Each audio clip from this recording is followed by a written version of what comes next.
22 ପାହାଚ। ଯଦି ଆପଣ ପୁରୀ ଶ୍ରୀମନ୍ଦିର ଯାଉଛନ୍ତି ତେବେ ସାବଧାନ। ମନ୍ଦିରକୁ ପ୍ରବେଶ କରିବା ପାଇଁ ଯେଉଁ 22 ପାହାଚ ଅଛି, ତୃତୀୟ ପାହାଚରେ ଗୋଡ଼ ରଖିବା ମାତ୍ରେ ଆପଣଙ୍କ ସମସ୍ତ ପୁଣ୍ୟ ନଷ୍ଟ ହୋଇପାରେ।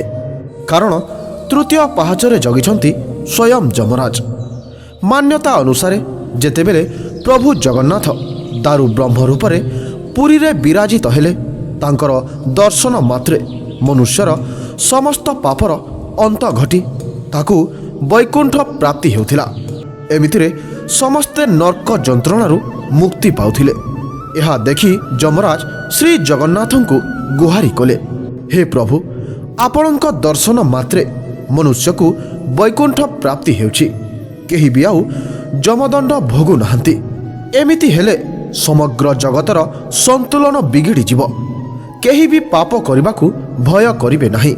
ଏହା ଶୁଣି ଶ୍ରୀ ଜଗନ୍ନାଥ ଯମରାଜଙ୍କୁ କହିଲେ, ତୁମେ ତୃତୀୟ ପାହାଚରେ ବିରାଜିତ ହେବ ଏବଂ ଯେକୌଣସି ଭକ୍ତ ଶ୍ରୀମନ୍ଦିରକୁ ପ୍ରବେଶ କରିବା ସମୟରେ ତୁମ ଉପରେ ପାଦ ରଖିବ, ତାର ସମସ୍ତ ପାପର ଅନ୍ତ ଘଟିବ।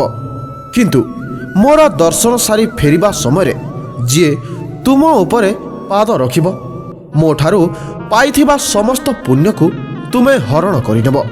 ସେହିଦିନଠାରୁ ଯମରାଜ 22 ପାହାଚର ତୃତୀୟ ପାହାଚରେ ଏକ କଳା ମୁଗୁନି ପଥର ଭାବରେ ବିଦ୍ୟମାନ ଅଛନ୍ତି। ସେଇଥିପାଇଁ କହନ୍ତି, ମନ୍ଦିରରୁ ଫେରିବା ସମୟରେ ଭୁଲରେ ବି ସେହି କଳା ମୁଗୁନି ପଥର ଉପରେ ପାଦ ରଖନ୍ତୁ ନାହିଁ, ନଚେତ୍ ଆପଣଙ୍କ ସମସ୍ତ ପୁଣ୍ୟ ନଷ୍ଟ ହୋଇଯିବ। ଏମିତି ଭିଡ଼ିଓ ଦେଖିବା ପାଇଁ ଚ୍ୟାନେଲକୁ ସବସ୍କ୍ରାଇବ୍ କରନ୍ତୁ।